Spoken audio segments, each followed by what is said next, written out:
Hello friends, आप सभी का एग्री एस्पायर के यूट्यूब चैनल पर स्वागत है। और मैं उम्मीद करता हूं कि आपकी assistant agriculture officer double A Orissa की प्रिपरेशन बहुत अच्छी चल रही होगी। और इससे पहले वाली वीडियो पे हम लोगों ने पेपर फर्स्ट का सॉल्यूशन किया था। किसका सॉल्यूशन किया था? पेपर फर्स्ट का। तो पेपर फर्स्ट का एनालिसिस आप लोगों ने देख लिया होगा, क्योंकि मुझे फास्ट फॉरवर्ड में एनालिसिस कराना होता है, तो इसलिए मैं आंसर की को डायरेक्टली लेके आ रहा हूँ, जिससे आपको क्वेश्चन के आंसर पता लग पाए और आप उसको नोट डाउन करके उसको देख पाओ कि क्वेश्चन का लेवल क्या था। तो ये डिपेंड नहीं करता कि आप किसी भी एग्रीकल्चर कंपटीशन की प्रिपरेशन कर रहे हो, चाहे आप डबल ए उड़ीसा की एग्जाम की प्रिपरेशन कर रहे हो या राजस्थान सुपरवाइजर या यूपी या बिहार। एग्रीकल्चर के क्वेश्चंस तो आपकी हेल्प करेंगे, क्योंकि ये आपके लिए प्रीवियस ईयर क्वेश्चन पेपर है ना, क्योंकि मैं एनालिसिस करा रहा हूँ। तो कहीं ना कहीं आपकी हेल्प करेंगे, ठीक है ना। तो सभी स्टूडेंट्स जो भी एग्रीकल्चर से ग्रेजुएशन है या पोस्ट ग्रेजुएशन है, किसी भी कंपटीशन एग्जाम की तैयारी कर रहे हैं, उन सब के लिए ये इंपॉर्टेंट वीडियो होने वाली है, ठीक है ना। उन सभी स्टूडेंट्स के लिए ये वीडियो इंपॉर्टेंट होने वाली है। तो पेपर फर्स्ट का जिसने एनालिसिस नहीं किया है, तो प्लीज़ रिक्वेस्ट है आप सब पेपर फर्स्ट का एनालिसिस करो। अब आज हम बात करेंगे किसकी? पेपर सेकंड की। आज हम किसकी बात करेंगे? जैसा कि आप देख पा रहे हो स्क्रीन पे क्या लिखा है, ये पेपर सेकंड, ठीक है ना। पेपर सेकंड का आज हम एनालिसिस स्टार्ट करेंगे। तो लेट्स स्टार्ट करते हैं फिर पेपर एनालिसिस आज से। तो पहला क्वेश्चन आपकी स्क्रीन पे है। आप जूम इन जूम आउट भी अब तो यूट्यूब पे फीचर है, तो आप कर सकते हो। पहला क्वेश्चन क्या है हमारी स्क्रीन पे? पहला क्वेश्चन है soil information system service. Soil information system service. तो सॉइल इंफॉर्मेशन सिस्टम सर्विस का आंसर क्या होगा? इसमें क्या दिया है? देखो ऑप्शन देखते हैं क्या दिया है। Basic of technology transfer, yes. And aid in design making level. तो दोनों ऑप्शन सही हैं। देखो बेसिक ऑफ टेक्नोलॉजी ट्रांसफर भी होगा और aid in decision making level. Aid in decision making level, ये दोनों आंसर जो है बोथ ए एंड बी इसका राइट आंसर है, ठीक है ना। मैं ऑलरेडी इसलिए मेंशन करके लाता हूं ताकि फटाफट हो पाए, वीडियो को ज्यादा लॉन्ग ना करना पड़े, वीडियो शॉर्ट में हो जाए और आपको क्लियरली पता लग पाए कि हमारा लेवल क्या है और हमको किस तरीके से प्रिपरेशन करनी है और क्वेश्चन हमारे किस बुक से आ रहे हैं, किस लेवल तक के आ रहे हैं, कैसे आ रहे हैं, मॉडरेट आ रहे हैं या बिलो आ रहे हैं, मॉडरेट टू हाई आ रहे हैं, किस टाइप के पेपर हमारे क्वेश्चन में आ रहे हैं, ठीक है ना। अब हम बात करें paper second, question number second की। पेपर सेकंड के क्वेश्चन नंबर सेकंड की बात करें तो which of the following is soil information system in India, ठीक है ना। विच of the following is soil information system in India. तो बात करें ARS, ठीक है, NACIS, UMSIS, NRIS, ठीक है ना। तो इसका राइट आंसर तो NRIS है। लेकिन NIRS क्या होता है? तो पहले हम बात करते हैं ARS। ARS क्या होगा? एग्रीकल्चर रिसर्च सर्विस, ठीक है ना। एग्रीकल्चर रिसर्च सर्विस होता है। इसका राइट फुल फॉर्म आपको मालूम है ARS का कि क्या फुल फॉर्म होती है। जब नेट का एग्जाम देना पड़ता है तो पहले वो क्लियर करके फिर उसके बाद फिर ARS का कट ऑफ अलग क्लियर करके फिर ARS का मेंस देना पड़ता है, फिर इंटरव्यू देना पड़ता है, उस ARS की बात हो रही है। फिर NASIS की हम बात करें तो नेशनल सॉइल इंफॉर्मेशन सिस्टम होता है, ठीक है ना, ये इसकी फुल फॉर्म होती है। और UMSIS क्या होता है? यूनिवर्सल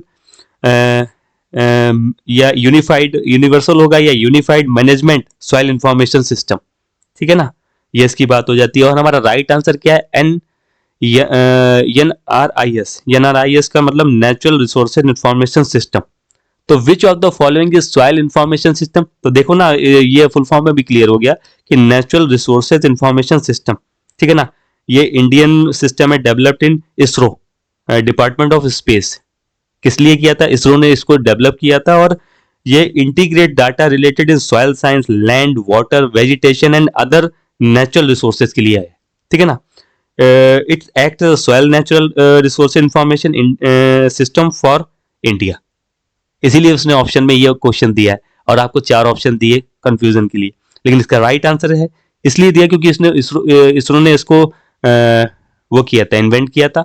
और उसके बाद soil, land and water, vegetation and other natural resources के लिए इसको यूज किया जाता है। तो NRIS, अब आप भूलोगे नहीं, नेचुरल रिसोर्सेज इंफॉर्मेशन सिस्टम क्या हो गया? Natural resources information system. अब आप कभी नहीं भूल सकते इसको। Got it? अब आगे बढ़ते हैं तो आगे हमारा क्वेश्चन है, क्वेश्चन हमारा है who first use the term nano technology, ठीक है ना, नैनो टेक्नोलॉजी टर्म जो है किसने यूज किया था, नैनो नैरियो टेनिगुची ने, किसने, नैरियो टेनिगुची ने किया था, क्योंकि वो ऑप्शन से भी देख सकते हो, नैनो से नैरियो, ठीक है ना, ये आप ऑप्शन से ही लगा सकते हो, टेनिगुची ने किया था, ठीक है, इसमें ज्यादा कोई रॉकेट साइंस नहीं है। Who launch nano fertiliser in India, Vijay Rupani, जाहिर सी बात है ये बेसिक क्वेश्चन है, ये आपको आना चाहिए, ठीक है ना, विजय रूपानी ने इसको इन्वेंट किया था। Who is the father of Indian nano technology. अब देखो सारे क्वेश्चन जो भी एग्जामिनर है, जो पेपर फर्स्ट में भी हमने बात करी थी और पेपर सेकंड में भी मैं बात कर रहा हूँ, एग्जामिनर लाइन टू लाइन, अगर उसने वो टॉपिक उठाया तो उसके लाइन टू लाइन क्वेश्चन दे रहा है। एग्जामिनर बहुत अच्छे से पेपर करना है कि अगर जिस टॉपिक से पूछा है उसके लाइन टू लाइन क्वेश्चन मिल रहा है। अब देखो ये 3 क्वेश्चन लाइन है, 4th क्वेश्चन आ गया, who is the father of Indian nano technology, तो CNR राव, कौन है, CNR राव है, ठीक है ना, CNR राव इसके फादर है। विच of the following in an active factor of soil formation, क्या पूछा है, एक्टिव, ये क्वेश्चन हमेशा करता है इनएक्टिव एक्टिव, तो इस पे हमको याद रखना है कि एक्टिव फैक्टर, तो ये जो पेरेंट मटेरियल है, टाइम है, रिलेटिव, तो जो जो एक्टिव मटेरियल है ना वो क्लाइमेट है, ठीक है ना, ये याद रखना, ये क्वेश्चन ऐसे जरूर आते हैं, inactive active factors in soil formation में आए, अगर हम बात करें तो क्लाइमेट इसका राइट आंसर है। याद रखना, फिर से ये क्वेश्चन किसी डबल मीनिंग फॉर्म में रिपीट हो सकता है, तो इस क्वेश्चन को आपको हूबहू देखना है कि इससे आप किसी की भी हेल्प ले सकते हो, ठीक है ना। The process of accumulation of material in B horizon is called, भाई B horizon, A horizon, C horizon, R horizon, O horizon किसके बीच में होता है, तो जो ओ बी और होराइजन होता है ना, बी होराइजन, वो इल्यूवेशन होता है, ठीक है ना, इल्यूवेशन, इल्यूवेशन नहीं, इल्यूवेशन, इन दोनों में डिफरेंस है कि किसमें ए होराइजन होता है, तो इसमें पूछा है बी होराइजन, जो एक्यूमुलेशन होता है वो किसमें होता है, वो बी होराइजन में होता है, तो इल्यूवेशन इसका राइट आंसर है, ठीक है ना, इल्यूवेशन इसका राइट आंसर है। The size of particle ISSS system, तो जो सिल्ट का पार्टिकल साइज है ना, सिल्ट, क्ले, लोम, मोस्ट इंपॉर्टेंट है, सॉइल साइंस का आपका टॉपिक अच्छे से पूछेगा, तो चाहे वो सॉइल कंजर्वेशन वाली वैकेंसीज हो, चाहे वो ओडिशा AA हो, दोनों टॉपिक बहुत इंपॉर्टेंट है, उसमें सॉइल साइंस का ये क्वेश्चन जरूर आता है, तो इसका जो राइट आंसर है वो 0.02 से लेके 0.002 mm तक रहता है सिल्ट का, है ना, 8, ये हो गया आपका। अब हम आगे बात करते हैं, होपफुली आपको 8 क्वेश्चन क्लियर हो गए होंगे। 9th क्वेश्चन की हम बात करें, 9th क्वेश्चन की बात करें, जब आपको थोड़ा स्क्रीन में कुछ भी हो तो आप क्वालिटी इंप्रूव करके उसको जूम इन जूम आउट कर सकते हो, क्योंकि यूट्यूब में ये फीचर क्रिएट हो चुका है, तो इस पे आप लोग मत करना, थोड़े एफर्ट डाल के देखना, क्वेश्चन आपको डेफिनेटली मजा आएगा सुनने में भी, और सॉल्यूशन में जो कराना उससे भी देखने में भी बहुत मजा आएगा। तो the crystal unit of montmorillonite, the crystal unit of montmorillonite are held together by, ठीक है ना, तो क्रिस्टल यूनिट होती है माउंट मोरेलोनाइट की, वो किससे रिलेटेड है, तो यहाँ 4 ऑप्शन दिए, OH linkage, OO linkage, H bonding, covalent bonding, तो फिर इसका राइट आंसर है OO लिंकेज। ये थोड़ा डीपली क्वेश्चन पूछ लिया, ठीक है ना, ये थोड़ा डीपली क्वेश्चन पूछ लिया, थोड़ा सा ये आपको थोड़ा सा माइंड पे रिकॉल डालना पड़ेगा कि किससे रिलेटेड है, जो क्रिस्टल यूनिट माउंट मोरेलोनाइट की होती है वो किससे, तो OO बॉन्ड से रिलेटेड होती है, किससे होती है, OO बॉन्ड, ओ बॉन्ड से रिलेटेड होती है। विच of the following element has highest concentration in earth crust, silicon, जाहिर सी बात है, ये बेसिक क्वेश्चन है, इसमें कुछ करना नहीं है। Marble contains high quality of CaCO3, जो मार्बल कंटेन्स की क्वालिटी होती है वो किस, जो हाई क्वांटिटी होती है उसमें क्या होती है, उसमें CaCO3 होती है, जो sticking of 2 different nature of particles is called, ठीक है ना, देखो sticking of 2 different nature of particles is called, तो इसका आंसर होगा एडिशन, ठीक है ना, एडिशन इसका राइट आंसर होगा, ठीक है ना, देखो फ्लैकुलेशन होगा नहीं, कोहेजन होगा नहीं, स्टिकिंग उससे रिलेटेड है नहीं, और डीफॉल्कुलेटिंग जो है, डीफॉल्कुलेटिंग इससे रिलेटेड भी नहीं है, तो इसका right answer sticking of 2 different nature of particle is called addition, ठीक है ना, एडिशन इसका राइट आंसर हो गया, got it. Then nitrification is a process of, nitrification जो प्रोसेस है वो बायोलॉजिकल रिडक्शन नहीं है, वो बायोलॉजिकल ऑक्सीडेशन नहीं है, वो बायोलॉजिकल कार्बोनेशन नहीं है, वो बायोलॉजिकल नाइट्रोजिफिकेशन नहीं। तो इसका राइट आंसर क्या है? वो बायोलॉजिकल ऑक्सीडेशन है। इसका राइट आंसर क्या है? जो वो बायोलॉजिकल ऑक्सीडेशन है, जो नाइट्रिफिकेशन प्रोसेस है। ठीक है ना, गॉट इट। हम 40 क्वेश्चन की तरफ मूव करते हैं। Which of the following soil order is found in Indo Gangetic plants plains? तो जो सॉइल ऑर्डर है जो इंडो गैंगेटिक में आता है, ठीक है ना, इंडो गैंगेटिक प्लेन्स में आता है, तो वो इंसेक्टिव सॉइल आती है। ठीक है ना, ठीक है। आप इसका ऑर्डर बताना, ये इसमें कौन सी एलुवियल सॉइल आती है, कौन सी सॉइल आती है, वर्टी सॉइल में कौन सी सॉइल आती है, इसमें कौन सी किसमें ब्लैक सॉइल होती है, किसमें एलुवियल सॉइल होती है। ये आप मुझे कमेंट सेक्शन, ताकि मुझे भी तो पता लगे कि आप कितना इस वीडियो को देख रहे हो, कितना मुझे सपोर्ट कर रहे हो। तो ये भी तो देखने को मिलेगा कि मैं तो बता दूंगा कि इंडो गैंगेटिक प्लेन्स कहाँ पे होते हैं, इसमें इंसेक्टिव सॉइल्स होती है, इंसेक्टिव सॉइल का ऑर्डर है, इसके अंदर कौन सी सॉइल आती है। मैं भी तो देखूँ आप एक्टिव हो नहीं। आप कमेंट सेक्शन जरूर करना अगर आपके कान तक मेरी आवाज पहुंच रही है, ठीक है ना। The maximum water holding capacity occurs of pF value. pF value की जो वाटर होल्डिंग कैपेसिटी है वो 1.0 रहती है। कितनी रहती है? 1.0। ठीक है ना। Mycorrhiza is an association of fungi and plant root. Fungi and plant root 16 question आपको होपफुली क्लियर हो गए होंगे। जो माइकोरोजिया है वो फंगी एंड प्लांट रूट पे कवर करता है। Medium range of available phosphorus kg per hectare in soil. जो मीडियम रेंज का फॉस्फोरस अवेलेबल होता है इन सॉइल में, तो 20 से 50 केजी पर हेक्टेयर। कितना होगा? 20 से 50 KG per hectare.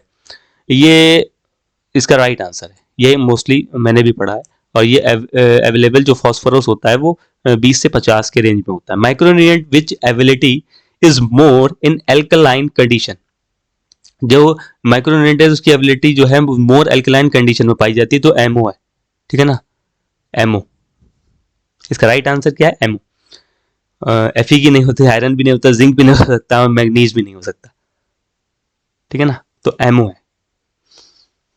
Plant absorb which form of phosphate ion.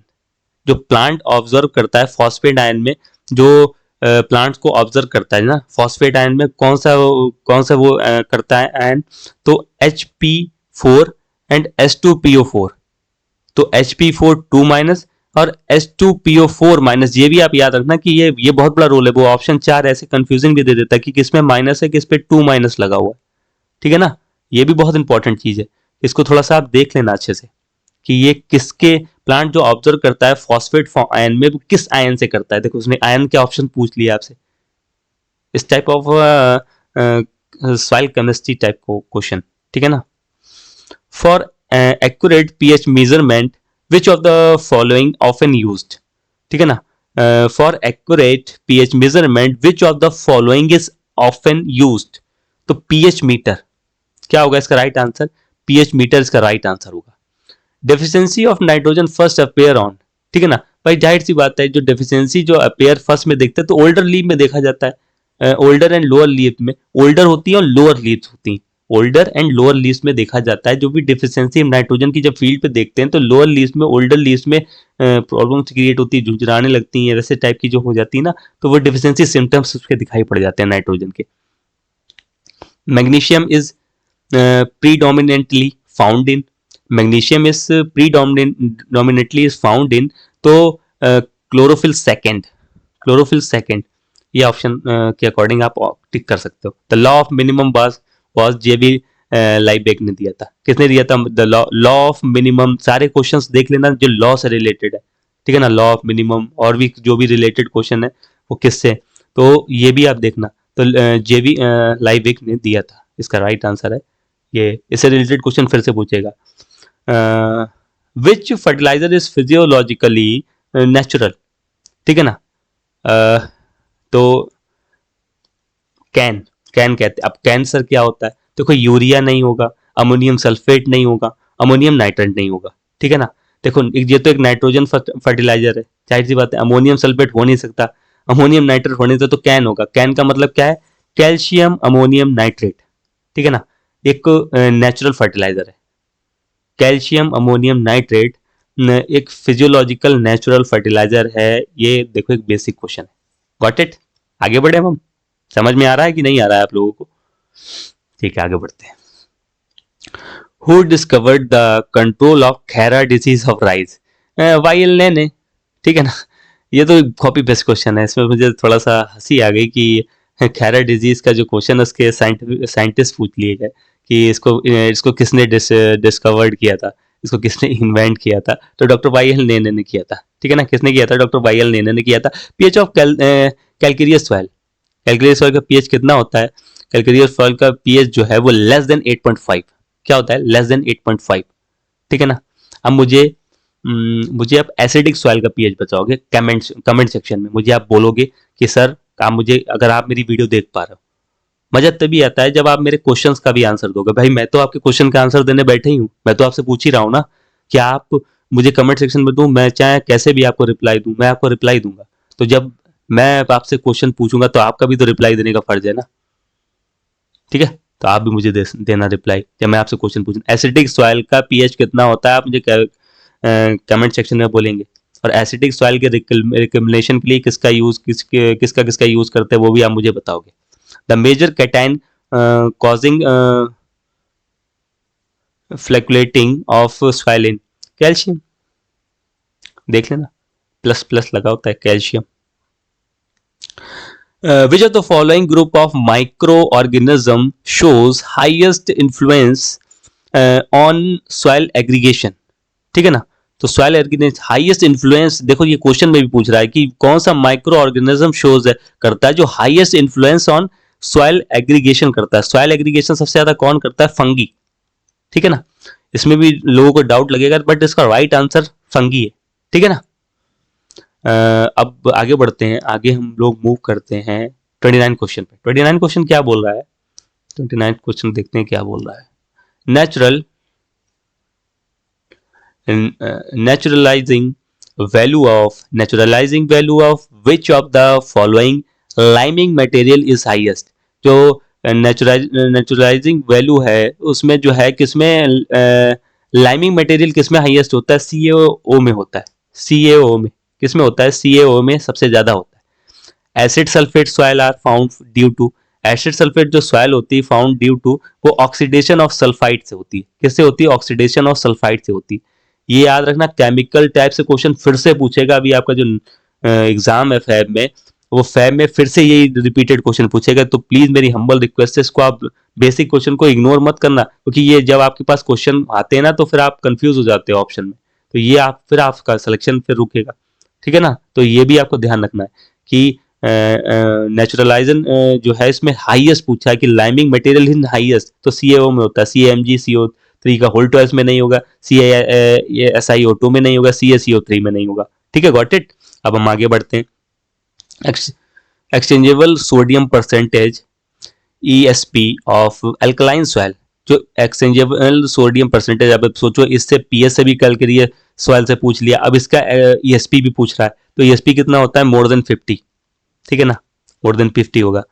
तो submergence of alkaline soil tends to, जब सबमर्जेंस होगा, ये जो टर्म है ना, जब सबमर्जेंस होगा, जब भी आपको देखने को मिलेगा ये सबमर्जेंस ऑफ अल्कलाइन सॉइल की बात करूं, अगर अल्कलाइन सॉइल की बात करूं तो डिक्रीज इन पीएच, पीएच हमेशा डिक्रीज होगा, इट्स पीएच ऑफ डिक्रीज होगा।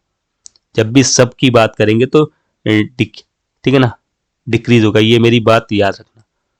जब भी सबमर्जेंस की बात करते हैं अल्कलाइन सॉइल में तो हमारा जो पीएच होगा वो डिक्रीज होगा, ठीक है ना। अब splash erosion is related to by rainfall initially है, विंड से तो रिलेटेड नहीं है, स्लोप से, शीट से रिलेशन नहीं, तो इसका राइट आंसर क्या है? इसका राइट आंसर है रेनफॉल, ठीक है। Saline and alkaline soil are also called as, तो सलाइन को इसको ऑल्सो कॉल्ड एज को जो हेलो माफिक सॉइल कहते हैं। क्या कहते हैं? हेलो माफिक सॉइल कहते हैं सलाइन एंड अल्कलाइन सॉइल को। हाइड्रो और चीमोजीन सॉइल एंड इसको ये सॉइल नहीं बोलेंगे, तो ये इसका जो हेलोमार्फिक सॉइल है वो इसका राइट आंसर है। सलाइन एंड अल्कलाइन सॉइल को हेलोमार्फिक सॉइल बोलते हैं। जिप्सम इज यूज, देखो रिकमेंडेशन अभी पूछा था ये एसिडिक सॉइल का किस में यूज करते हैं, उसमें एसिडिक सॉइल जब भी लगी होगी तो किसका यूज करेंगे, तो वही क्वेश्चन मैंने यहाँ पे भी आपको रिपीट कर दिया। इसका राइट आंसर देखो मैंने आपको बता दिया कि इसका राइट आंसर क्या होगा। जैसे जिप्सम, जिप्सम का देखो मैंने आपको बताया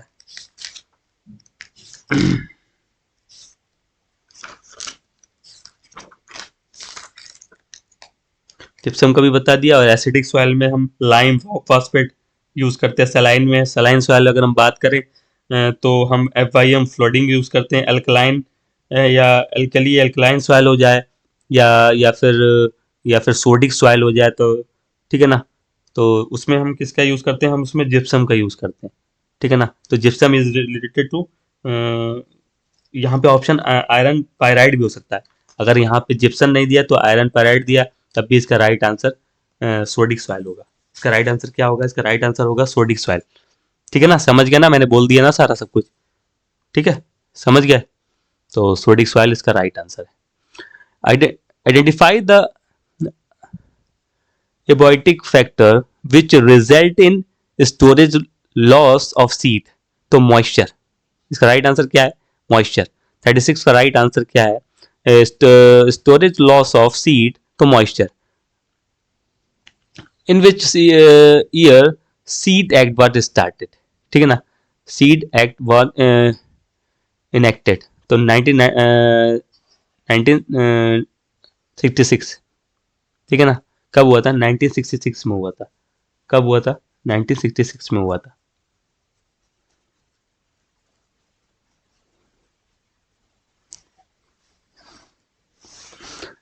In which year seed was in act 1966, किसमें हुआ था, 1966 में हुआ था। अब कभी आपने कार चलाई है, आज आपको मैं कार चलवा देता हूँ।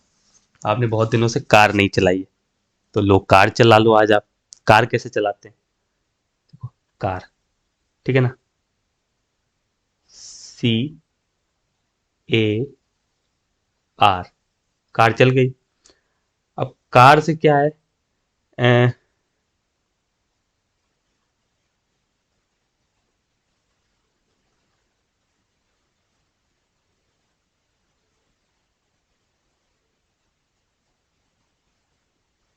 नेशनल सीड कॉरपोरेशन कब आया, इससे पहले NSC लगा लो, NSC, इससे भी पहले NSC लगा लो, NSA, ठीक है, NSR।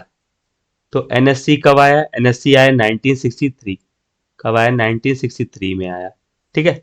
उसके बाद नेशनल एक्ट जो है वो आया 1966 में, जो कि आपको दिया हुआ है, ठीक है। कार चला दी मैंने। अब हम बात करें कि रूल कब आया, तो रूल आया 1969 में आया, ठीक है।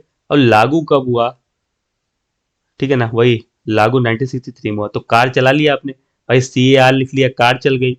उसके बाद NS उससे पीछे जोड़ा, तो जो नेशनल सीड कॉरपोरेशन है वो लागू हुआ 1963 में, और जो एक्ट आया है वो 1966 में आया, और NR जो रूल हुआ वो 1969 में हुआ। अब आप हमेशा कार चला लोगे जब भी इससे रिलेटेड क्वेश्चन होगा, ठीक है ना, तो आप कार चला लोगे। कार चला लोगे तो फिर आपको पता है कि कार में कौन सा गियर कब पड़ता है। मैंने गियर भी डालना सिखा दिया कि कौन सा 63 पे लगेगा, कौन सा 66 पे लगेगा, कौन सा 69 पे लगेगा, ठीक है ना, समझ गए ना आप लोग। अब आप एक्ट, रूल और कॉर्पोरेशन, एक्ट रूल कॉर्पोरेशन कभी नहीं भूल पाओगे, क्योंकि आपने कार चलाना सीख लिया है, ठीक है। चलो अब आगे बढ़ते हैं, ज़्यादा टाइम को वेस्ट नहीं करते हैं, अब हम आगे पॉइंट की बात करते हैं। among the following among the following which chemical is fumigant being used during the storage of seed, ठीक है ना। तो क्या बोल रहा है कि chemical fumigant being used during the storage of seed, मतलब during the storage of seed में कौन सा फ्यूमिगेंट यूज करते हैं, तो हम यूज करेंगे मेथाइल ब्रोमाइड। क्या यूज करेंगे, मेथाइल ब्रोमाइड। बहुत इंपॉर्टेंट क्वेश्चन है, इससे रिलेटेड क्वेश्चन फिर से रिपीट हो सकता है। Which category of use in not produce in India, ठीक है ना, विच कैटेगरी सीड जो नॉट प्रोड्यूस इन इंडिया होता है, ये इंपॉर्टेंट क्वेश्चन है। इस पे देखो क्या पूछ लिया, ट्रिकी बना दिया, नॉट प्रोड्यूस करता है, तो रजिस्टर्ड जो सीड होता है वो नॉट प्रोड्यूस करता है, ठीक है ना। फाउंडेशन सीड को मदर ऑफ सीड भी बोलते हैं, क्या बोलते हैं, मदर ऑफ सीड बोलते हैं। सारे कलर मुझे बता देना किसके कलर क्या होते हैं कमेंट सेक्शन में, ठीक है ना। सभी लोग बताएंगे ना सारे कमेंट्स में कि सारे के कलर क्या होते हैं, लेकिन जो इंडिया में नहीं यूज होता है वो रजिस्टर्ड सीड होता है। What should be percentage genetic purity of foundation seed? जो genetic purity of foundation seed mother seed की होती है वो 99.5 होती है। कितने परसेंट होती है? 99.5% होती है। What colour of tag issued by certified seed of producing agency? तो ब्लू कलर, ठीक है ना। ब्लू कलर सीड जो है सर्टिफाइड सीड एजेंसी करती है, जो कि इसका टैग कलर है, ठीक है ना। जो भी एग्जामिनर पेपर बनाता है बहुत बढ़िया से बनाता है, सारे टर्म्स के क्वेश्चन लाइन टू लाइन रहते हैं, बहुत अच्छा लगता है पेपर एनालिसिस कराते हुए। Wheat and paddy come under what class of seed? ठीक है ना, wheat and paddy under class of seed, तो मीजोबायोटिक सीड, ठीक है ना। मीजोबायोटिक सीड जो होते हैं उसमें उसी क्लास में आता है, ठीक है ना, क्योंकि दोनों का साइज आप देखो, जिनको सीड का साइज समथिंग समथिंग सेम होता है, तो कौन से आता है? मीजोबायोटिक सीड में आता है, मैक्रो में नहीं है। माइक्रो में तो भाई आपके वो आ जाएंगे ना, जैसे राई हो गया, राई हो गया और आपका मस्टर्ड हो गया, ये तो माइक्रो में आ जाएंगे, ठीक है ना। ऐसी ऐसी तरीके से और भी किसी में सब कुछ आ जाएंगे। तो आप सोचो कि मीजो, यहाँ से आप ऑप्शन भी कर सकते हो। माइक्रो में तो आ नहीं सकता भाई, वो तो बहुत छोटे छोटे हो जाते थे, लाइक राई एंड मस्टर्ड वाले, उसको अलग ही हो गए, तो इसकी हम बात ही नहीं करेंगे। इसने पूछा है, देखो इसने बहुत अच्छे से पूछा है ताकि और ऑप्शन भी उससे रिलेटेड पूछे, तो आप कंफ्यूज हो जाओ, ठीक है। देन अब हम किसकी बात करते हैं? हम बात करेंगे,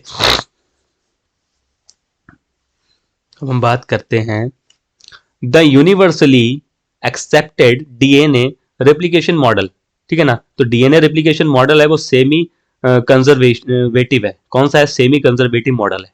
इस कौन सा मॉडल है? सेमी कंजर्वेटिव मॉडल है। Sudden heritable change the phenotype of an individual in term, तो म्यूटेशन, सडन चेंज जो होता है, जो फिनोटाइपिक इंडिविजुअल टाइप होता है टर्म में, वो म्यूटेशन होता है भाई, सडन चेंज आ जाता है ना। अब हम बात करें crossing of F1 with homozygous recessive parents, ठीक है ना, होमोजाइगस रिसेसिव पेरेंट्स।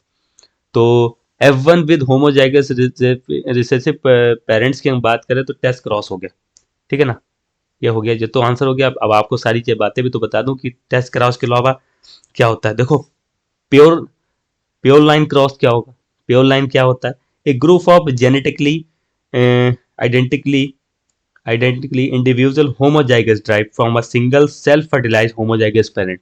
समझ गए ना आप? कि जो जेनेटिकली आइडेंटिकल इंडिविजुअल होमोजाइगस होगा, जब भी प्योर लाइन होगी तो वो होमोजाइगस होगा, from a single self fertilize होगा, सिंगल होगा, सेल्फ फर्टिलाइज होगा और होमोजाइगस पेरेंट्स होगा, ठीक है ना। सिंगल सेल्फ होगा होगा जब हम प्योर लाइन की बात करें। और बैक क्रॉस की बात करें, एक cross between and F1 hybrid either of its parent, जैसे homozygous and dominant and recessive होगा। अगर बैक क्रॉस की बात करें तो ये बैक क्रॉस क्या होता है? F1 हाइब्रिड होगा, ठीक है। उसके बाद either of its parents homozygous dominant of recessive, ठीक है ना, डोमिनेंट ऑफ रेसेसिव होगा। और टेस्ट क्रॉस क्या होगा? A specific of back cross, a specific of back cross where the F1 hybrid is crossed with the homozygous recessive parent to reveal the first genotype. Example, if dominant phenotype, it's capital A और capital A या small ए, ठीक है ना, capital A या small ए। तो इस option में क्या है? F1 होमोजाइगस रिसेसिव पेरेंट्स की अगर हम बात कर ले तो वो हमारा टेस्ट क्रॉस है, ठीक है। और इनब्रीड लाइन क्या होगा? इनब्रीड लाइन वो होता है, जैसे आपने प्योर लाइन पढ़ा वैसे इनब्रीड लाइन है। तो इनब्रीड लाइन होता है a line of organism produced by continuous inbreeding to achieve near homozygosity and genetic uniformity, often use in hybrid breeding, ठीक है ना। हाइब्रिड ब्रीडिंग के लिए often use in hybrid breeding, inbreed line जो use की जाती है, ठीक है। वही है कि test cross is use the homozygous recessive parent, test cross happen genetic makeup making the specific and correct scenario जो है वो हमारा test cross is will be right answer, ठीक है ना। Got it? मैंने चारों ऑप्शन का आपका पोस्टमार्टम कर दिया है। अब आप कभी भूलोगे नहीं कि प्योर लाइन क्या होता है, इनब्रीड लाइन क्या होता है, बैक क्रॉस क्या होता है, टेस्ट क्रॉस क्या होता है। Got it? अब आगे बढ़ता हूँ। Transmission of characters from parents of offspring through cytoplasmic factor is called. Basic question है बट लाइन टू लाइन है. तो साइटोप्लाज्मिक इनहेरिटेंस, इसका राइट आंसर क्या होगा? साइटोप्लाज्मिक इनहेरिटेंस मतलब क्या होगा कि करेक्टर जो पेरेंट्स के of spring through the cytoplasmic factor create करता है. जो ऑफ स्प्रिंग पेरेंट्स के में साइटोप्लाज्मिक फैक्टर क्रिएट करेगा वो साइटोप्लाज्मिक इनहेरिटेंस होगा. क्या होगा? साइटोप्लाज्मिक इनहेरिटेंस होगा. Tendency of gene to be inbreed in the group of term as linkage. ठीक है ना, इधर एक म्यूटेशन से क्वेश्चन पूछा था, इधर एक लिंकेज से हो गया, क्योंकि एक बेसिक डेफिनेशन से भी क्वेश्चन उठाते हैं ये लोग. Manifold effect is gene is known as. तो क्या होगा? Pleiotropic effect. Pleiotropic effect. Got it. आगे बढ़ता हूँ. Law of homozygous, law of minimum पीछे पूछा गया था. Law of homozygous series variation was given in, ठीक है ना, एनएल वेबलो. एनएल वेबलो ने दिया था. कितने दिया था? वेबलो, एनएल वेबलो ने दिया था. एनएल वेबलो ने दिया था.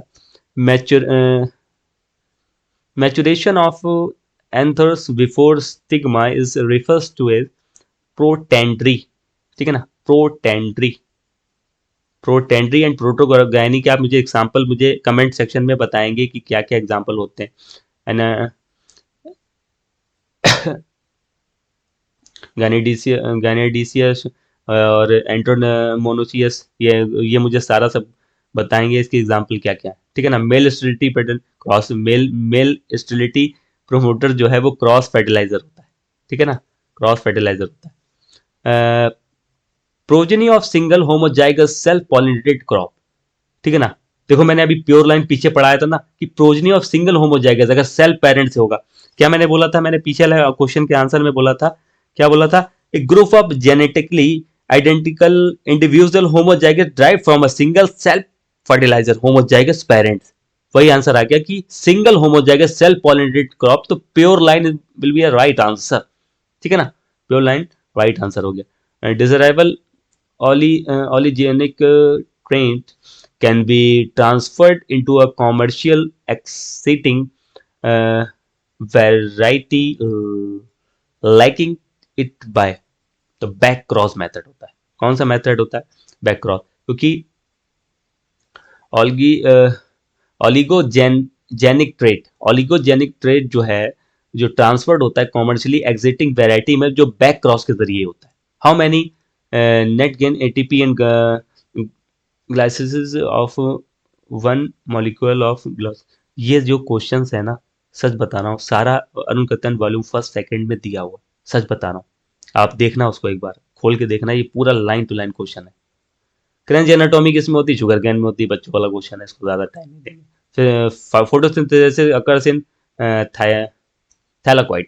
किसमें होता है? फोटोसिंथेसिस अकर इन थैलाकॉइड. ये दोनों नेमरा सुंडा के क्वेश्चन है. Line to line. सुपर वाला भी नेमरा सुंडा के क्वेश्चन है. तीनों नेमरा सुंडा के क्वेश्चन है ये. ठीक है ना. Deficiency of which of the following disturb the vision capacity? Retinol. ठीक है ना. विजन डिस्टर्ब जो विजन कैपेसिटी को करता है वो रेटिनॉल करता है. Got it. Which one of the following hormones causes leaf senescence and ageing. ठीक है ना. तो एबीए करता है. Tryptophan is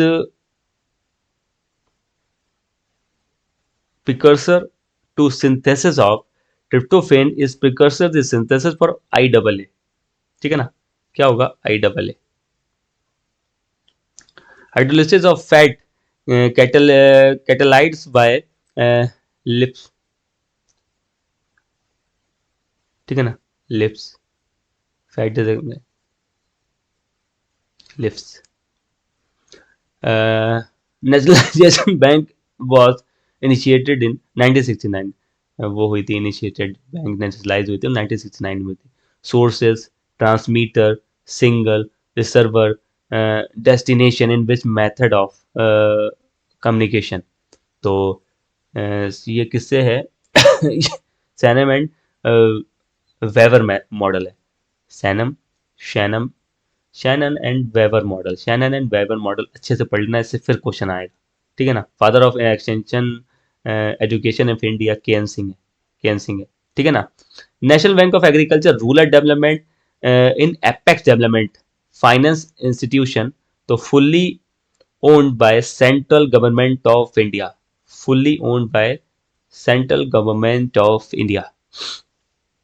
which of the following which of the following is firm agency. अब आप सोचो फर्म एजेंसी की बात करें, ये तो स्टोर करता है ना, फूड कॉर्पोरेशन ऑफ इंडिया जो भी हमारा फूड होगा उसको स्टोर करने का काम करता है, food corporation of India. Agro service centre इसका राइट आंसर नहीं होगा। श्री राम फर्टिलाइजर एक फर्टिलाइजर बनाता है, एक प्राइवेट कंपनी है, एक लिमिटेड कंपनी है, तो इसका राइट आंसर है इफको। इफको क्या करता है, फर्म एजेंसी। आपको फर्म एजेंसी का मतलब है कि जो भी फर्टिलाइजर्स की एजेंसीज प्रोवाइड करता है, फार्मर्स को देता है या सेलिंग के लिए, तो ये इसका राइट आंसर ये है कि विच of the following is firm agency, ठीक है ना। Result demonstration is long type demonstration है। जो रिजल्ट डिमॉन्स्ट्रेशन जो है वो ना तो शॉर्ट है ना कंपोजिट टाइप डिमॉन्स्ट्रेशन है, वो एक लॉन्ग टाइप डिमॉन्स्ट्रेशन है। एक्सटेंशन क्या है, एक्सटेंशन टू वे का चैनल है, ठीक है, two way. Education for all village people है, teaching through the learning by doing and seeing and believing, तीनों ऑप्शन राइट है, तो इसका right answer will be all of these, right answer will be all of these. It is more useful for making people aware for the new agricultural technology quickly, तो mass contact method, ठीक है ना, मास contact method. ये आप देख लेना, ये जो एक्सटेंशन हमारे अरुण कत्यान में दी है, ये लाइन टू लाइन वहीं से क्वेश्चन है। मैं आपको उसका सोर्सेज भी बता रहा हूँ, अगर आप अभी भी नहीं पढ़ोगे ना तो फिर ये समझ लेना कि क्वेश्चंस फिर कहाँ से आए। मैंने आपको सोर्स भी बता दिया, क्वेश्चन कहाँ से दिखेंगे, सेकंड अशोक सिंह मारवाल सर वाली बुक से भी दिखेंगे, बाकी ये क्वेश्चन आपको वहीं से सारे दिखेंगे, trust me. Who was the father of cooperative movement in India? F Nicholson. Father cooperative of India है वो एफ निकोलसन है। prefectly inelastic demand value of the prefectly inelastic demand value of EP बराबर 0, जो EP बराबर 0 रहती है, ठीक है ना। Land taxes annually, hired labour come under fix cross. अब हम बात करते हैं कि किसकी बात करेंगे, अब हम बात करेंगे फिक्स क्रॉस की और वेरिएबल कॉस्ट की, मार्जिनल कॉस्ट की, इम्प्लिसिट कॉस्ट की, ठीक है ना। तो अब हम किसकी बात करेंगे, पहले वेरिएबल कॉस्ट, ठीक है। तो variable cost such a land taxes often proportional to cultivated area and wages for annually hired seasonal labor rise or fall with production activity. Hired labor is typically tied to planting, harvesting, crop specific needed. ये अगर हम बात करें किसकी, variable cost की। अब हम बात करेंगे fix cost. Fix cost remain constant regardless of production volume like rent of permanent land ownership, machinery depreciation, or salaries for permanent staff. They do not vary with output levels. They do not vary with output level. Is called as fixed cost. और marginal cost क्या होती है, marginal cost measure the additional expansion of expense of production one more unit of output, incorporating changes in both fixed and variable input. It does not categorize taxes and labor broadly. ये कौन सी हो गई, is called as marginal cost. और implicit cost क्या होती है, implicit cost represent opportunity cost of using owned resources like foreign foregone interest on self-owned land or family labor values, land taxes, cash payment, and hired labor explicit payment and not and are not implicit. समझ गए ना आप लोग।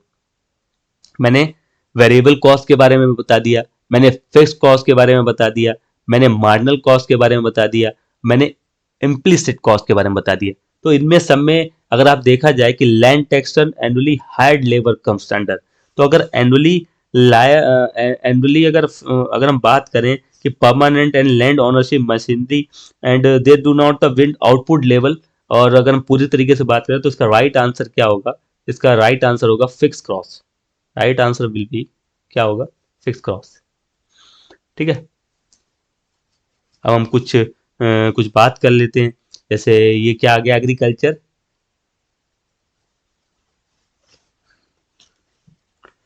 Agriculture produce grading and marking. ठीक है ना, ये कब हुआ था? 1937 में आया था। ठीक है, ये जो agriculture produce grading and marking act जो था वो आया था, इंट्रोड्यूस कब हुआ था? 1947 1937 में आया था।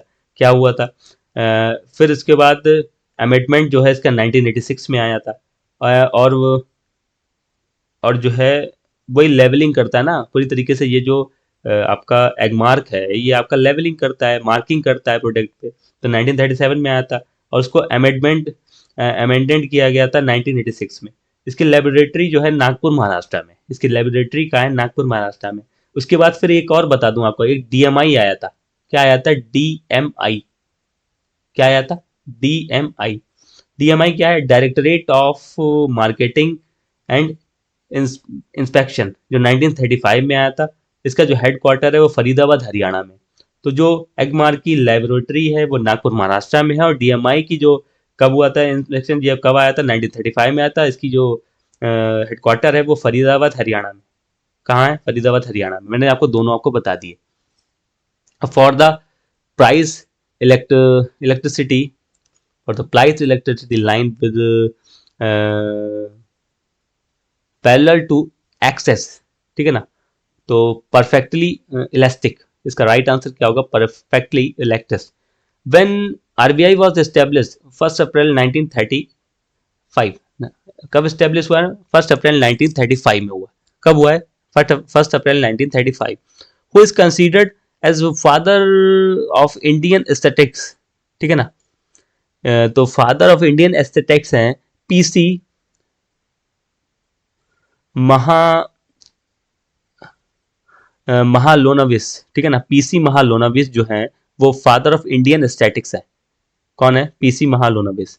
The variance in the square root of the variance in the is the square root of standard deviation. Standard deviation इसका राइट आंसर है। ठीक है ना, type two error denoted by, देखो ये आ गया बीटा। ठीक है, Indian agriculture statistical research institute of establish कहाँ हुआ? ये न्यू दिल्ली में हुआ। ये आप मुझे बताओगे। The hypothesis of no difference is known as null hypothesis. Null hypothesis भाई, नो डिफरेंस बोल रहा ना कि हाइपोथेसिस किससे? तो नल है ना। नल मतलब कुछ भी नहीं, hypothesis. First level of Maslow laws हेरिडली pyramid by physiological math law जो हेरिडली पैरामिड बाय है वो फिजियोलॉजिकल बात कर ले हम। ठीक है ना, अब हम बात किसकी करेंगे? विच of the following is not a function of management. तो ऑर्गेनाइजिंग करता है, प्लानिंग भी करता है, ठीक है ना, डायरेक्टिंग भी करता है, मतलब इसमें ऑप्शन के अकॉर्डिंग। तो वेरिफिकेशन जो है वो एक फंक्शन ऑफ मैनेजमेंट नहीं है। वेरिफिकेशन जो है एक फंक्शन ऑफ मैनेजमेंट नहीं है। It's a type of question extension. It's a type of question extension. Cognitive, ठीक है ना, cognitive process resulting in the selective of a course of active among several alternative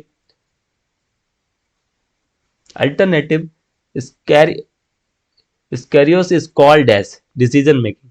Scenarios is called as decision making। मतलब क्या पूछ रहा है कि resulting in the selection of courses active action among several alternative scenarios is called as। scenario मतलब जो होता है ना वो डिसीजन मेकिंग हुआ। प्लानिंग, प्रूफिंग और रिकॉर्डिंग इससे रिलेटेड नहीं। Decision making is the right answer. The process of important knowledge is an individual is called as training. जो हमें नॉलेज क्रिएट करता है वो सस्पेंशन सुपरविजन भी नहीं करता है, डायरेक्टिंग भी नहीं करता है, स्टफिंग भी नहीं करता है, तो ट्रेनिंग करता है. Right answer will be training. FW Taylor is associated with scientific management. किससे रिलेटेड है? साइंटिफिक मैनेजमेंट से रिलेटेड. अब हम बात किसकी करेंगे? Who recommend the who recommends the minimum support price? MSP. MSP क्या करता है? MSP जो है वो commission of agriculture cost prices. ठीक है ना, वो तो जाहिर सी बात है क्वेश्चन. तो MSP रिकमेंड कौन करता है? CACP 22+1. ठीक है ना, 22+1 का मतलब 22 क्रॉप्स है, एक एक जो है शुगर केन की क्रॉप है, तो FRP इसको बोलते हैं. इसको कौन, जो शुगर केन की क्रॉप है उसको FRP लेता है, तो तभी बोलते हैं 22+1. 22+1 होता है, इस पे MSP हो जाता है 23 क्रॉस पे. ठीक है. और MSP डिसाइडेड कौन करता है? CCEA करता है. MSP अनाउंस कौन करता है? गवर्नमेंट ऑफ इंडिया करता है. रिकमेंड मेथड जो है वो C2 है. रिकमेंड मेथड जो है वो C2 है. उसके बाद स्टिल गिविंग जो है वो A2+AL है. A2+FL है. A2+FL है. A2+FL है. क्या है? A2+FL. तो CACP commission for agriculture cost and price 1965 में आया था. और CCA cabinet committee on economic affairs. ठीक है ना, सारी अफेयर्स. जैसे ये तो पूरी हमने अभी MSP की बात कर ली. अब आप MSP में क्वेश्चन होगा तो भूलोगे नहीं. नाबार्ड जो है, नाबार्ड क्या करता है? नाबार्ड कब एस्टेब्लिश हुआ था? नाबार्ड जो है वो 1982 में आया था. कब आया था? 1982 में आया था. सेटअप कब किया था? 1982 में आया. तो ट्रेफिड हो गया, नेफिड हो गया, या एपेडा हो गया, जिस टाइप की आपको आत्मा हो गया, किस टाइप से क्या वर्क करता है, ये आपको देखना पड़ेगा. ठीक है ना. अब हम बात करेंगे विच of the following primary sector of the Indian economy. भाई जाहिर सी बात है भाई, हमारी एग्रीकल्चर जो है वो इंडिया की रीढ़ की हड्डी है, बैकबोन है ना हमारे GDP की. अगर एग्रीकल्चर नहीं होगा तो हमारा देश सर्वाइव नहीं कर पाएगा. हमारा देश दूध में है, हमारा देश राइस वीट सब में टॉप पे रहता है हमेशा. इसलिए अभी देखो चाइना को पीछे छोड़ दिया. ठीक है ना, अभी जो रिसेंट की खबर आई है उसमें राइस फर्स्ट पे आ गया. ठीक है, चाइना को पीछे छोड़ चुका है. और उसके बाद दूध में, हमारे मिल्क प्रोडक्शन में कोई भी है नहीं आगे. कभी कभार स्टेट में कंपटीशन हो जाता है तो राजस्थान कभी आगे निकल जाता है, तो कभी यूपी आगे निकल जाता है, लेकिन अभी इस समय करंट में यूपी फर्स्ट पे. तो एग्रीकल्चर बैकबोन है. पूरी GDP एग्रीकल्चर से ही तो डिपेंड करती है. अभी खाना बंद हो जाएगा तो फिर हम भूखे, फिर हमारा देश भूखमरी की कगार पे आ जाएगा. ठीक है ना. तो क्या पूछा है? विच of the following is primary sector of the Indian economy. तो किस राइट आंसर क्या होगा? Agriculture. in an nation gene from trade its consumption point is. ठीक है ना. तो एवर प्रोडक्शन पॉसिबिलिटी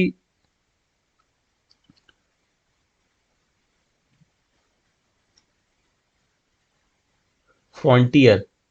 एक्चुअली मुझे थोड़ा सा ये मिसप्रिंट लग रहा है, तो इसका राइट आंसर होगा ever its production possibility frontier. ठीक है ना, जो कि फर्म ट्रेड करता है कंजप्शन पॉइंट्स में. ठीक है. अब हम बात किसकी करेंगे?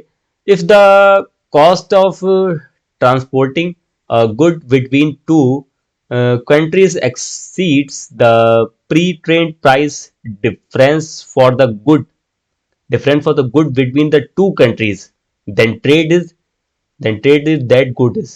ठीक है ना. वो पूछ रहा है cost of transporting of good between two countries. दो कंट्रीज में कॉस्ट ऑफ ट्रांसपोर्टिंग हो रही, exceed the pre trade price difference. Exceed the pre trade price difference for the good between two countries, then trade is that good is. Trade is that good is. तो right answer क्या होगा? Possible नहीं होगा. ठीक है ना, reverse नहीं होगा, कैन नॉट से भी नहीं कह सकते. तो इसका राइट आंसर है इम्पॉसिबल, है ना. The community in which a country as least absolute disadvantage represent in represent its area. ठीक है ना, कोऑपरेटिव एडवांटेज. क्या है cooperative advantage? The word agriculture Latin word है, कॉमन सा क्वेश्चन है किसा बेटा, क्या करना. Who started agriculture first? Egyptian. Egyptian start किया था. इजिप्टियंस जो थे उन्होंने सबसे पहले एग्रीकल्चर फर्स्ट स्टार्ट किया था. The term the term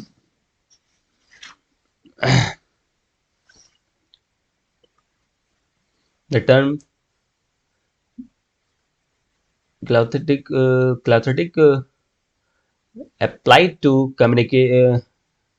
communities using implement with bronze and copper both इस क्वेश्चन को आप देख लेना, ठीक है ना, इस क्वेश्चन को अच्छे से देख लेना। ठीक, कम्युनिकेट एंड, तो इसको ब्रोंज एंड कॉपर बोथ, कृषि निर्वाणी चौर किसान, ठीक है ना, निर्भय कृषि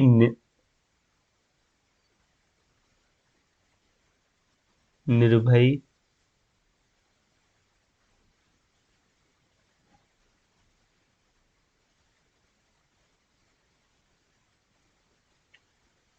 किसना, ये जो है ना, ये स्कीम है, above the included to weeding is mentioned,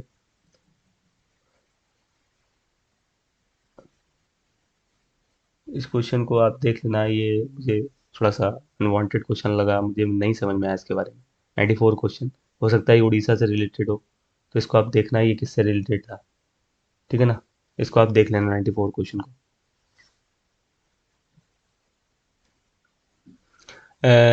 Material cost including wage of skilled and semi-skilled workers under Manrega is borne by central by the state government in ratio 75:25।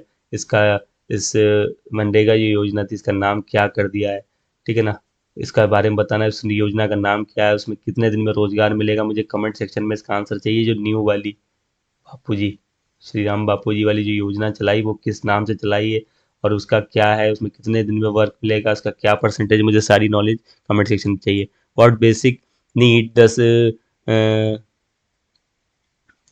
IAY fulfil, तो housing, housing इसका right answer है। प्रधानमंत्री कृषि सिंचाई योजना, हर खेत में पानी, ये कब स्टार्ट हुआ था, मोर क्रॉप मोर ड्रॉप, 1 जुलाई 1 जुलाई 2015 में ये आई थी, ठीक है ना। पेंशन गिविंग द PM किसान 3000, मानधन योजना 3000। What is the prime funding of आत्मा, अब आत्मा की हम बात करें, ठीक है, तो आत्मा मैंने क्या कहा था कि आत्मा क्या है, agricultural technology management agency, agriculture technology management agency, जो कि डिसेमिनेशन ऑफ टेक्नोलॉजी, जो कि डिसेमिनेशन ऑफ टेक्नोलॉजी को सपोर्ट करती है आत्मा, ठीक है ना। आत्मा क्या है, एग्रीकल्चरल टेक्नोलॉजी मैनेजमेंट एजेंसी, जो कि डिसेमिनेशन ऑफ टेक्नोलॉजी को सपोर्ट करती है। ई पशुहट पोर्टल क्या है, ये पशुहट पोर्टल जो है वो connect breeder and farmers regarding ability of bovine and geo germplasm germplasm, ठीक है ना, जनप्लास। तो अब हम बात किसकी करें, अब हमने 100 क्वेश्चन को तो देख लिया कि किससे क्या है। ऐसे ही कोई पूछ लेगा PMFY कब आई, PMFY 18 फरवरी 2016 में आई थी, PMFY योजना कब आई थी, प्रधानमंत्री फसल बीमा योजना 18 फरवरी 2016 में आई। इसमें खरीफ में कितने परसेंट देते हैं, 2% मिलता है, रबी में 1.5% मिलता है, और सॉरी हॉर्टिकल्चर क्रॉप में 5% मिलता है, ठीक है। ये हो गई, मतलब मैंने बता दिया कि कब आया था। FCI मैंने बताया था 1964 में आया था। क्या करता है, प्रोक्यूरमेंट करता है, डिस्ट्रीब्यूशन करता है, स्टोरेज करता है, ये सब चीज़ें आपको पढ़नी चाहिए, ठीक है ना। ये बात हो गई आपकी, ये सब चीज़ें आपको पढ़नी चाहिए। और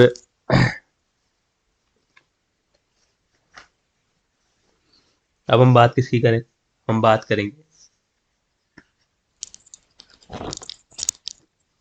अब हम कुछ इंपॉर्टेंट सॉइल साइंस के टर्म्स की बात करेंगे। तो कि international union of soil science, जो कि वीना में वेना जो है कंट्री, वहाँ सिचुएटेड है। International soil refers and information centre जो है इस इसरिक जो है वो बेल्जियम नीदरलैंड में है। Indian institute of soil water conservation जो है वो कहाँ है, देहरादून उत्तराखंड में। Indian institute of soil science जो है वो ISSS भोपाल मध्य प्रदेश में। National bureau of soil survey land uses planning जो है वो नागपुर महाराष्ट्र में। Central soil salinity research institute जो CSSRI है वो करनाल हरियाणा में है, ठीक है ना। अब हम कुछ वही है कि सिंगल सुपर फॉस्फेट पे कितने परसेंट P2O5 होता है, तो 16% होता है। बेसिक स्लग जो है उसमें कितने परसेंट P2O5 होता है, वो 14 से 80% होता है। रॉक फॉस्फेट में कितने परसेंट P2O5 होता है, तो 20 से 40% होता है। ठीक है। सॉइल ऑर्डर जो इंडिया जो इंसेक्टिव सॉइल इसमें एलुवियल सॉइल पाई जाती है। उसके बाद जो मिनरल इन रेड सॉइल है वो कैल्विनाइट है। ठीक है ना। और ऑर्गेनिज्म इन सॉइल जो है वो बैक्टीरिया है। एलिमेंट ऑफ अर्थ क्रस्ट जो है ऑक्सीजन है। ठीक है। मिनरल ऑफ अर्थ क्रस्ट जो है वो फील्ड स्पर। तो एनायन कैपेसिटी जो है कैलोनाइट में सबसे ज़्यादा हाईएस्ट किस में होती है? एनायन एक्सचेंज कैपेसिटी जो है वो कैलोनाइट में होती है। कैनाइन एक्सचेंज कैपेसिटी जो है वो वर्मी कल्चर में होती है, वर्मिकुलाइट में होती है। किस में होती है? Vermiculite. Total surface area vermiculite का ज़्यादा है। ठीक है ना। जो बल्क डेंसिटी वो सैंडी सॉइल में होती है। अनसैचुरेटेड फ्लो हाईएस्ट किस में होता है? क्ले सॉइल में होता है। सैचुरेटेड फ्लो जो है किस में सबसे ज़्यादा होता है? सैंडी सॉइल में होता है। थर्मल कंडक्टिविटी सैंडी सॉइल में सबसे ज़्यादा होती है। हाइड्रोलिक कंडक्टिविटी सबसे ज़्यादा सैंडी सॉइल में होती है। इलेक्ट्रोनेगेटिविटी जो है वो एफ फ्लोरीन में होती है सबसे ज़्यादा। ठीक है। उसके बाद अगर हम बात करें निगेटिव चार्ज जो है वो निगेटिव चार्ज, निगेटिव अब्जॉर्प्शन और cation exchange capacity, total surface area जो है वो वर्मिकुलाइट का है सबसे ज़्यादा। ठीक है ना। कुछ इंपॉर्टेंट है जो कि अगर आप मेरी बात सुन रहे हो तो आप नोट कर सकते हो। Law of minimum, law of the limiting nutrient, law of the situation जो है वो लाइबैग ने 1843 में 1843 में दिया था। Law of maximum violence and